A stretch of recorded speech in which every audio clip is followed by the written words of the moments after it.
Ya, senang sekali hari ini Selasa 3 Desember 2024 boleh bersama-sama kembali dengan Bapak, Ibu, anak-anak Tuhan yang istimewa, yang luar biasa, yang mencintai Tuhan dan dicintai oleh Tuhan, ya. Mari kita buka Alkitab kita sekarang dari kitab Yesaya pasal yang ke-9. Yesaya pasal yang ke-9. Ya, mari kita akan baca ayat yang ke-6 bersama-sama dengan suara yang keras dan lantang dari tempat kita masing-masing. 2, 3. Yesaya 9 ayat yang ke-6. 2, 3. Sebab seorang anak telah lahir untuk kita. Seorang putra telah diberikan untuk kita. Lambang pemerintahan ada di atas baunya dan namanya disebutkan orang penasehat ajaib, Allah yang perkasa, Bapa yang kekal, Raja damai. Sekarang kita baca sekali lagi dan kata kita ganti dengan saya. Sementara kita berkata saya, tolong tangannya ini taruh di dada kita masing-masing ya. 2, 3. Sebab seorang anak telah lahir untuk saya. Seorang putra telah diberikan untuk saya. Lambang pemerintahan ada di atas baunya dan namanya disebutkan orang penasehat ajaib, Allah yang perkasa, Bapa yang kekal, Raja damai. Nah, Bapak Ibu sekalian, melalui Yesaya pasal 9 ayat yang ke-6 ini, tadi waktu kata kita diganti dengan saya, maka Bapak Ibu sekalian, saya ingin Bapak Ibu semuanya benar-benar yakin bahwa Natal ini adalah peristiwa yang luar biasa yang Allah Bapa berikan kepada kita pribadi lepas pribadi. Tidak ada seorang pun di antara kita yang tidak menjadi sasaran kasih dan cinta Tuhan, Bapak Ibu sekalian.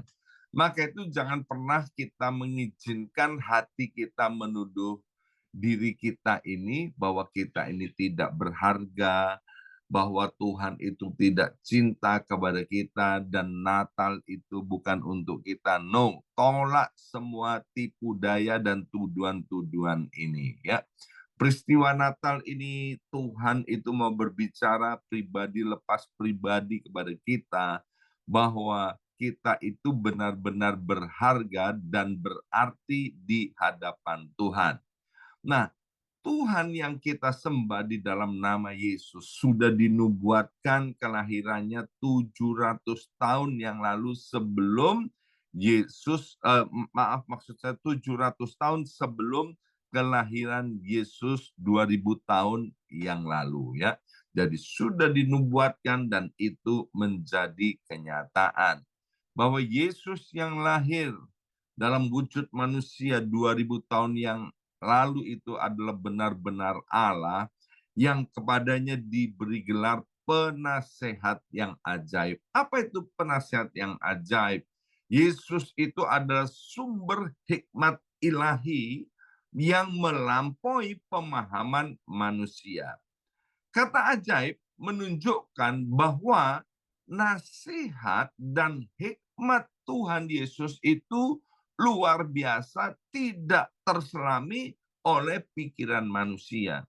Maka itu jangan coba-coba kita memikirkan apa yang dipikirkan oleh Allah dan kejadian semesta alam ini.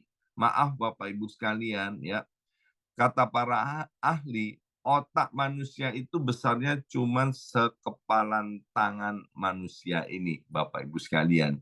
Jadi kalau otak kita yang kecil ini mau memikirkan yang semesta alam, maka kita akan pusing Bapak Ibu sekalian. Dan terasa semuanya tidak masuk akal. Sebab Tuhan itu adalah Tuhan yang maha besar. Nah, di sini dikatakan sebagai penasehat yang ajaib, Tuhan itu memberikan arahan yang benar. Di dunia ini banyak arahan, banyak nasihat, Bapak Ibu sekalian, ya, dalam tanda petik yang baik. Tapi yang baik itu belum tentu benar. Tapi yang benar menurut Tuhan itu adalah pasti baik untuk setiap kita. Dan Tuhan itu membawa terang, Bapak Ibu sekalian, di tengah-tengah kebingungan, dan Tuhan itu mau membimbing setiap kita yang menjadi sasaran kasih dan cintanya itu di dalam setiap langkah kita di dalam kebenaran. Yesus adalah penasihat yang dapat kita andalkan di dalam setiap keputusan hidup. Di dalam doa dan melalui firman-Nya, Dia memberi hikmat yang membawa damai dan arahan yang jelas. Maka itu, tadi saya katakan bahwa firman itu adalah pelita bagi kaki kita dan terang bagi jalan hidup kita. Nah, yang kedua dikatakan bahwa Tuhan kita itu adalah Allah yang perkasa. Artinya apa?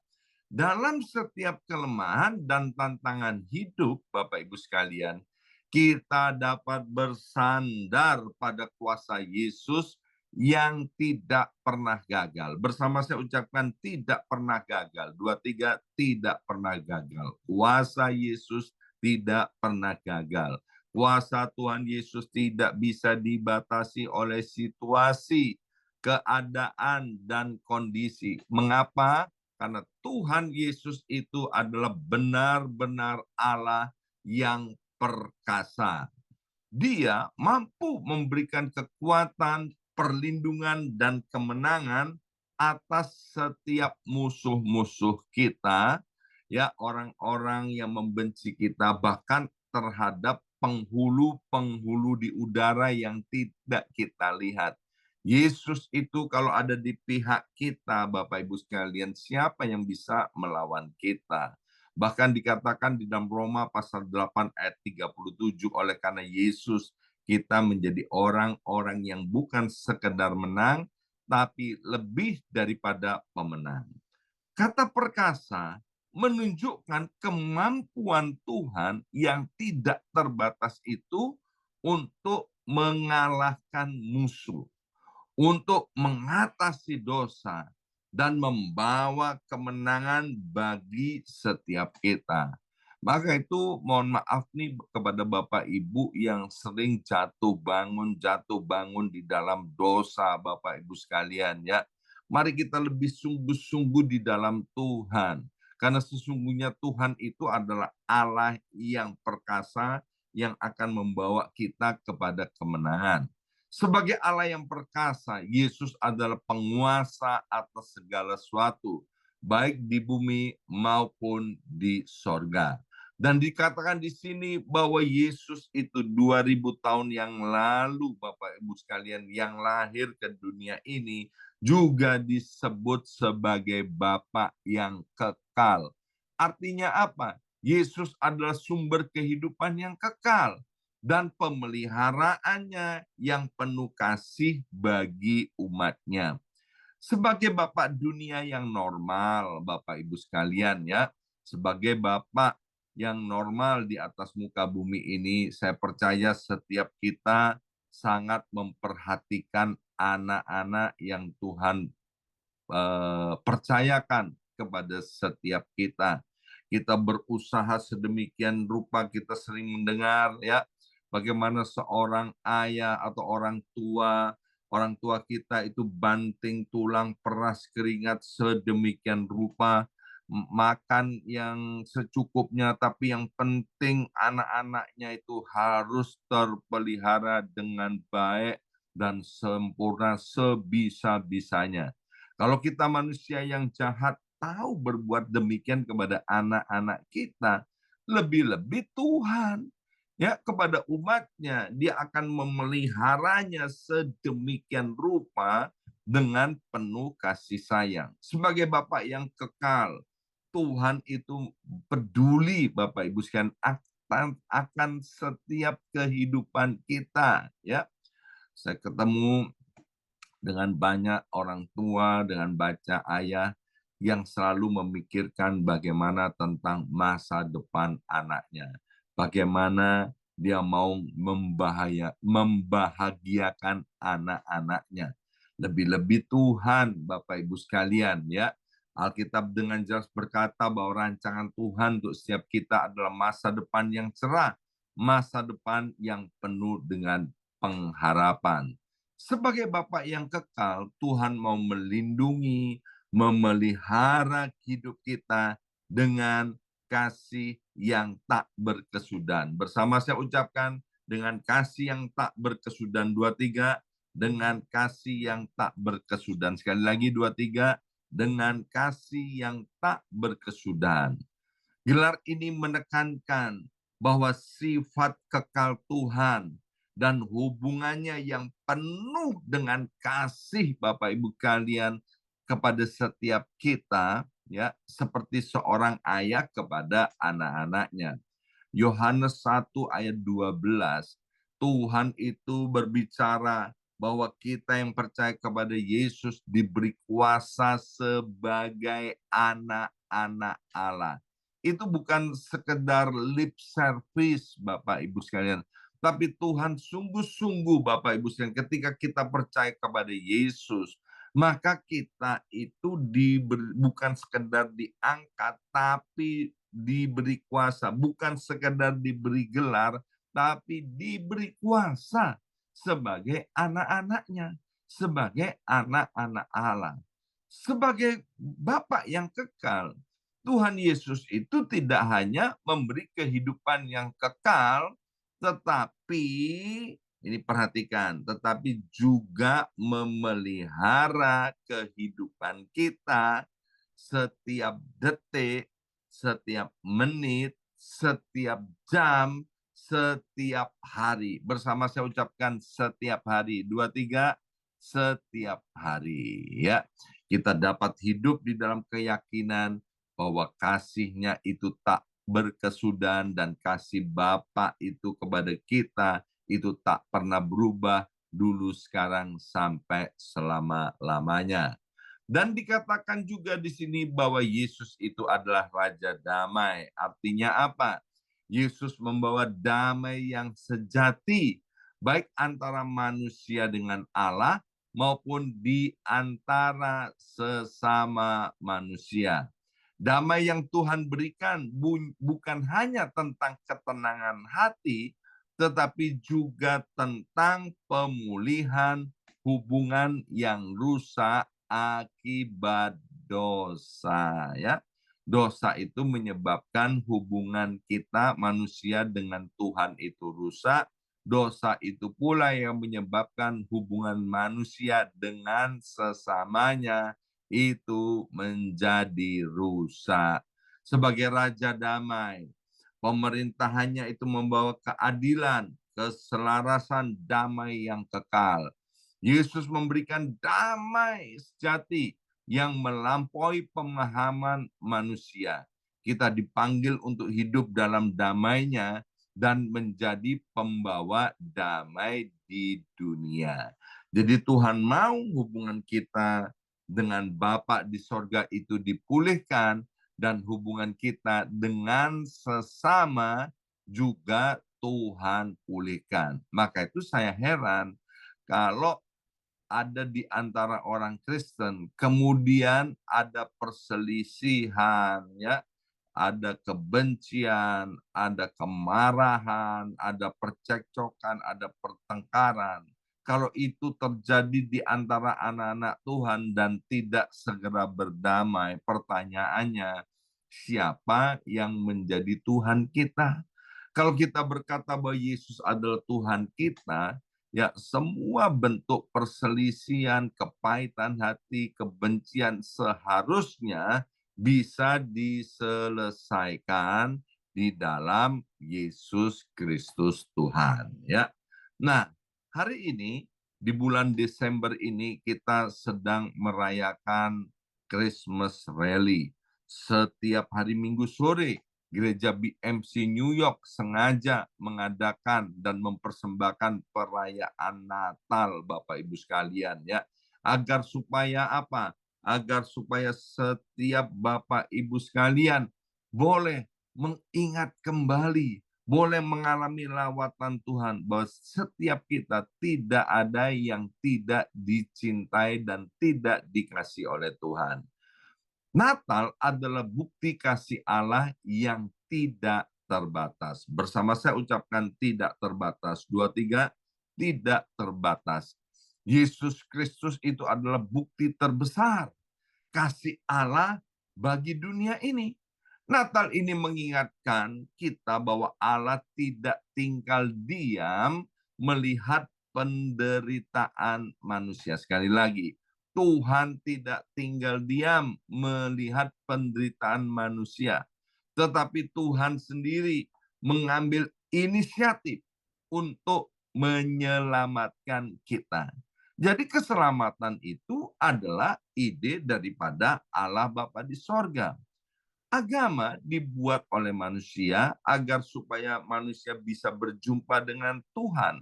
Tapi kekristenan itu bukan agama, Bapak Ibu sekalian. Kekristenan adalah inisiatif Allah untuk menyelamatkan manusia dari segala penderitaannya.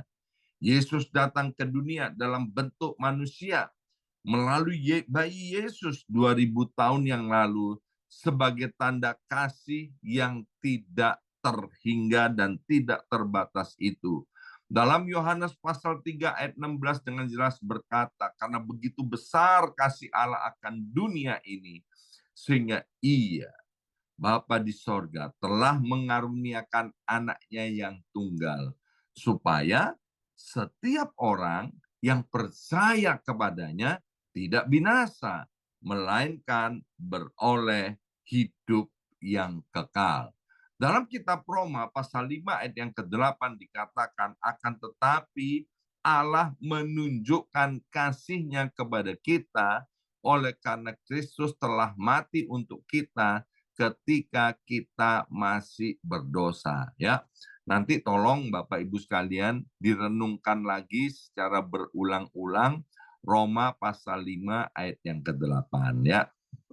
Saya senang ada beberapa jemaat yang ketika konseling, saya beri ayat-ayat firman Tuhan, dia bilang, baik Pak, nanti saya baca, saya akan renung-renungkan Pak, saya akan pikir-pikirkan tentang ayat ini. Maka itu Roma pasal 5 ayat yang ke-8, please Bapak Ibu sekalian, tolong dibaca lagi secara perlahan-lahan, diulang-ulang sampai meresap ke dalam hati kita, ya. Karena dengan jelas dikatakan, Tuhan itu menunjukkan kasih-Nya kepada kita ketika kita masih berdosa, ketika kita masih ada di dalam dosa, ya. Tuhan mau menunjukkan kasih-Nya sebab Tuhan tahu upah dosa itu adalah maut. Tuhan nggak mau umatnya itu mengalami maut. Maka itu Bapak Ibu sekalian, Tuhan datang ke dunia dalam bentuk Yesus Kristus Tuhan, agar supaya kita yang percaya kepadanya tidak binasa. Maka itu hari ini, kalau ada di antara kita yang sedang meragukan cinta dan kasih Tuhan, ayo Bapak Ibu sekalian tinggalkan, buang jauh-jauh keraguan itu, ya. Kalau saya, Bapak Ibu sekalian, dulu orang yang tidak mengenal Tuhan, kemudian saya mau percaya menerima Yesus yang begitu baik itu menjadi Tuhan dan juru selamat pribadi saya, bahkan keluarga saya, kemudian juga semuanya mengalami lawatan Tuhan, kami mengalami kebaikan Tuhan. Maka itu Bapak Ibu sekalian, saya percaya setiap kita ketika kita tidak mengeraskan hati, kita pun akan mengalami yang namanya lawatan daripada Tuhan, ya. Nah, Natal itu adalah awal dari rencana keselamatan yang sudah Tuhan rancangkan berabad-abad yang lampau. Yesus lahir untuk menggenapi janji Allah tentang keselamatan umat manusia. Jadi kelahiran Yesus adalah awal dari perjalanan menuju salib, tempat di mana dia dia mati bagi dosa-dosa kita. Ya, sekali lagi, ini agak tricky, Bapak Ibu sekalian, agak tricky ya. Yesus mati di atas kayu salib untuk menanggung dosa-dosa kita. Tapi Yesus bukan untuk menebus dosa-dosa kita. Sekali lagi, Yesus mati di atas kayu salib untuk menanggung hukuman karena dosa-dosa kita. Tapi Yesus bukan menebus dosa kita.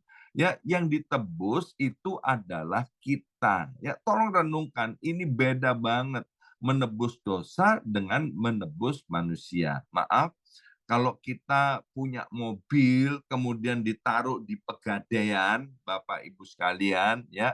Nah, setelah sekian lama ada di pegadaian, kita mau menebus mobil itu, ya. Maka ketika kita lihat mobil kita kotor, berdebu, ada di pegadaian itu, maka apa yang kita kerjakan? Kita bersihkan mobil itu dari debu-debu, dan debu-debunya itu kita tinggal di tempat pegadaian. Karena kita menebus mobilnya, maka yang dibawa adalah mobilnya. Yang dibawa bukan debunya, karena kita tidak menebus debunya, tapi kita menebus mobilnya. Tuhan menebus manusia, Bapak Ibu sekalian, bukan menebus dosa. Jadi yang didapatkan adalah manusia itu. Dosa-dosanya dibersihkan dari hidup kita. Kalau kita percaya kepada Tuhan, dosa kita semerah kirmisi akan dijadikannya seputih bulu domba. Kalau dosa kita semerah kain kesumba, akan dijadikannya seputih bulu domba, Bapak Ibu sekalian.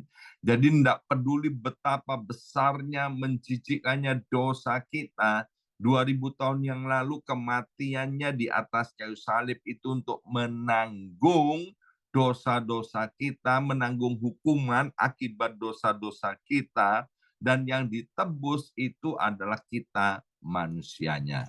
Ya, dalam Matius pasal 1 ayat 21 berkata, ia akan melahirkan anak laki-laki dan engkau akan menamakan dia Yesus. Karena dialah yang akan menyelamatkan umatnya dari dosa mereka. Ini tolong direnungkan lagi ya. Jadi Tuhan itu menyelamatkan umatnya dari dosa mereka. Yang diselamatkan, yang ditebus oleh Tuhan, itu adalah kita manusia. Ayat yang terakhir, Yesaya 53 ayat 5. Tetapi dia tertikam oleh karena pemberontakan kita. Dia diremukkan oleh karena kejahatan kita. Ganjaran yang mendatangkan keselamatan bagi kita ditimpakan kepadanya, dan oleh bilur-bilurnya kita menjadi sembuh. Ya, amin. Mari kita berdoa. Kami mengucap syukur ya Aba ya Bapa, betapa berharganya, betapa bernilainya, betapa mulianya hidup kami ini di hadapan-Mu. Sehingga melalui Yesus, Engkau rela Tuhan untuk berkorban sedemikian rupa, agar kami ini tidak binasa, melainkan beroleh hidup yang kekal.